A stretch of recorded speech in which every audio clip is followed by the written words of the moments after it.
Assalamualaikum. I am your Islamic teacher. Our new topic is we are studying this chapter from good conduct and characters का पहला topic था हमारा to call towards right and preventations of wrong. ठीक है, उसके बाद हमारा topic था honesty erring. Then another is honesty is trade business, कारोबार में दयानत. नेक्स्ट टॉपिक था हमारा discipline, self control and respect of raw. उसके बाद हमारा था नेशनल यूनिटी. उसके बाद हमारा था अब जो हमारा राइट नाउ है पीपल्स राइट, हुकूकुल इबाद. अल्लाह ताला ने कहा है मैंने तुम्हें पैदा किया, मैंने तुम्हें ज़िंदगी की सारी सहूलतें देता हूँ, आजमाइश भी देता हूँ, खुशियाँ भी देता हूँ, लेकिन मेरे हकूक़ अलग हैं. लेकिन अगर तुम किसी बंदे का दिल दुखाते हो या किसी बंदे के साथ तुम्हारा मामला है, अब तुमने कर्ज़ा लिया है या तुमने उसका दिल दुखाया है या उसकी चीज़ पर कब्ज़ा करके बैठे हुए हो या लोगों को परेशान करते हो, तो ये वो तुम्हारा और उस बंदे का मामला है. अगर आप किसी बंदे को तंग करेंगे, बस किसी को परेशान करेंगे, तो ये उसके साथ उसका आपका और उसका मामला होगा. और उस मामले को किस तरह से आप सॉल्व करते हो, अब उसके दिल से अपनी बुराई ख़त्म करते हो, तो अल्लाह ताला उसने आपको माफ़ किया तो अल्लाह ताला ने भी आपको माफ़ किया. फर्स्ट इज़ नीडी पीपल्स को के राइट क्या होते हैं. ये तो ठीक है, हुकूकुल इबाद होते हैं, लोगों के हर बंदे एक दूसरे के पर हक रखता है. लेकिन जो नीडी पीपल्स होते हैं जैसे राइट्स ऑफ ऑर्फन्स, जिनके माँ बाप नहीं होते, उन बच्चों की ज़िंदगी गुजारना कितना मुश्किल होता है, उनकी ज़िंदगी की सहूलतें हासिल करना कितना मुश्किल होता है, अपनी ज़िंदगी को पास करना कितना मुश्किल होता है, एजुकेशन लेना कितना मुश्किल होता है, बीमारी में अपनी टेक केयर करना कितना मुश्किल होता है. बेटा ऐसे लोग ज़्यादा हक रखते हैं आपके ऊपर, भले वो आपके रिश्तेदार ना हो, भले वो आपके पड़ोसी ना हो, भले वो आपके कोई ना लगते हैं हो, उनसे आपका कोई ताल्लुक़ नहीं है. लेकिन अगर आपको पता चले कि कोई इंसान ऑर्फन है, कोई आदमी यतीम है, तो आप उसके ऊपर रहमत का हाथ रखो. आप उसके लिए जो कर सकते हो वो करो. उसी के बेटा ये आपका ऐसा फ़र्ज़ है, आपके ऊपर एक ऐसा फ़र्ज़ है जिसकी कोई सिग्निफिकेंस नहीं है, उसकी कोई अलामत नहीं है. लेकिन अगर वो यतीम है तो वो डेफिनेटली 100% आपके ऊपर हक़ रखता है.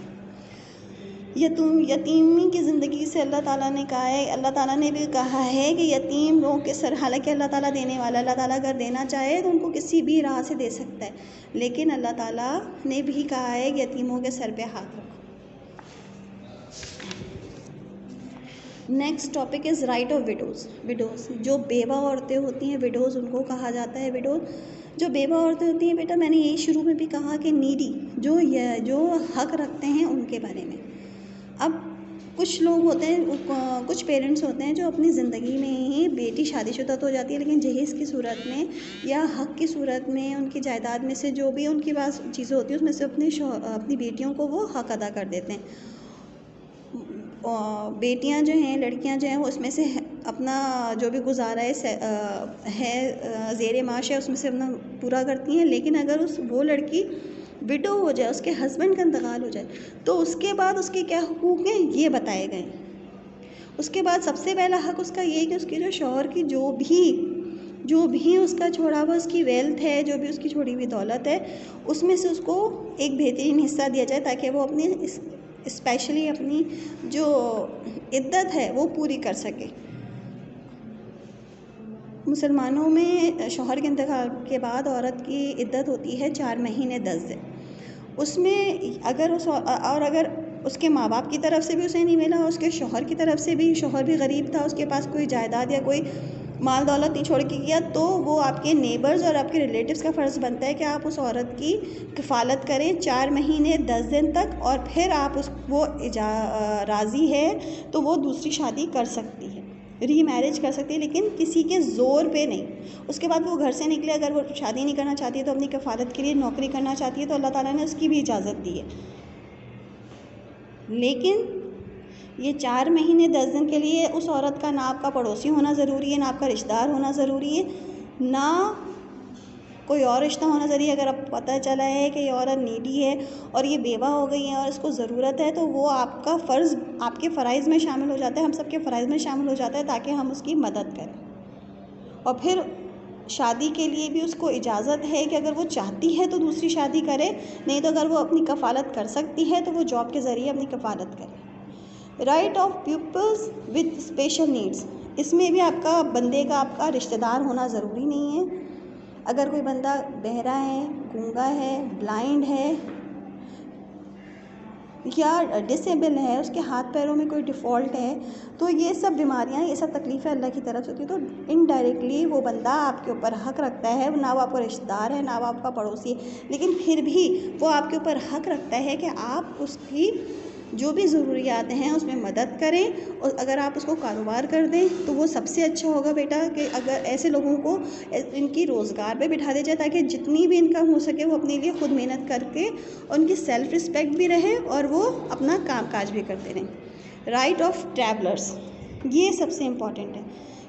जिन लोगों के साथ आप रहते हो, वॉटेवर वो आपके स्कूल फ्रेंड्स हो, वॉटेवर आपके कॉलेज फ्रेंड्स हो, वॉटेवर आप किसी जहाज़ पे जा रहे हो, वॉटेवर आप किसी शौक़ में पूरा करने के लिए, जैसे कि लोग फ़िशिंग के लिए जाते हैं या हाउस राइडिंग हॉर्स राइडिंग के लिए जाते हैं, तो बेटा उन सब चीज़ों में या फिर कहीं पे भी जाके सीखना, पढ़ना, हॉस्टल्स में रहना, अपने कुलीग्स के साथ रहना, ये बहुत ज़्यादा इंपॉर्टेंट है कि आप उनके साथ ऑनेस्ट होके चलें। अगर आप उनको लिए परेशानी खड़ी करते हैं या उनको परेशान करते हैं, तो ये सब ट्रैवलर्स में, ये सब आपके साथ ट्रैवलर्स हैं, आपके साथी हैं, आपके सफ़र में आपके साथी हैं ये सारे। अब इनके साथ आपने रवैया किस तरह का रखना है, ये आप बात समझना बहुत ज़रूरी है। अगर आप किसी को बार बार परेशान करोगे, बार बार तकलीफ़ करोगे, तो उसका मतलब है कि आप अपने ट्रैवलर के साथ सही नहीं है, आप अपने ट्रैवलर के साथ सही हक़ अदा नहीं कर रहे, या उनकी चीज़ों को नुकसान पहुँचा रहे हो, या उनको तकलीफ़ दे रहे हो, तो ये कोई अच्छी बात नहीं है। हमारे प्यारे नबी सल्लल्लाहु अलैहि वसल्लम ने क्या कहा है कि अपने साथियों के साथ नमाज़ पढ़ो, उनके साथ सफ़र पे जाओ, तो क्या अपने साथ साथ उनका भी ख्याल रखो। आपका जो भी बहुत सारे बच्चे हैं, एक साथ स्कूल जाते हैं, एक साथ स्कूल से वापस आते हैं, बहुत सारे, ये सब आपके ट्रैवलर्स हैं। फ्रेंड्स, कुलीग्स, ये अलग चीज़ें, और ट्रैवलर्स ये आपके चाइल्डहुड से आपके साथ शुरू होते हैं बेटा, और मरते दम तक आपके साथ रहते हैं। बहुत से लोग होते हैं जो एक ही ऑफिस में काम करते हैं, तो वो साथ जाना साथ आना करते हैं। तो सिर्फ ये नहीं कि आप किसी ट्रैवल पे जा रहे हैं, आप किसी दूसरे मुल्क जा रहे हैं, या आप किसी फ़िशिंग पे जा रहे हैं, या आप किसी हाउस ट्रिप पे जा रहे हैं, ये चीज़ नहीं है। ट्रैवलर, हर बंदा आपके साथ जो आपके साथ ट्रैवल करता है वो आपका ट्रैवलर फ्रेंड है, और उसमें आपने अपने सारे फ़राइज़ का ख़याल रखना है कि मेरी वजह से उसको नुकसान ना हो, मेरी वजह से उसको चोट ना लगे, मेरी वजह से उसे परेशानी ना हो।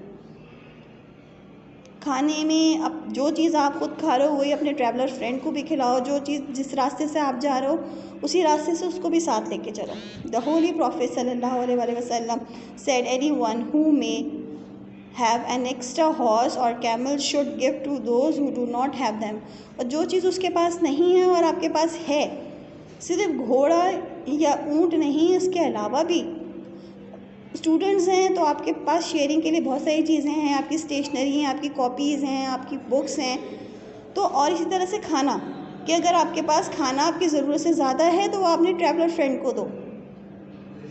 ट्रैवलिंग उन्हीं लोगों के साथ की जा सकती है जिनके साथ आपका रहना कंफर्टेबल हो।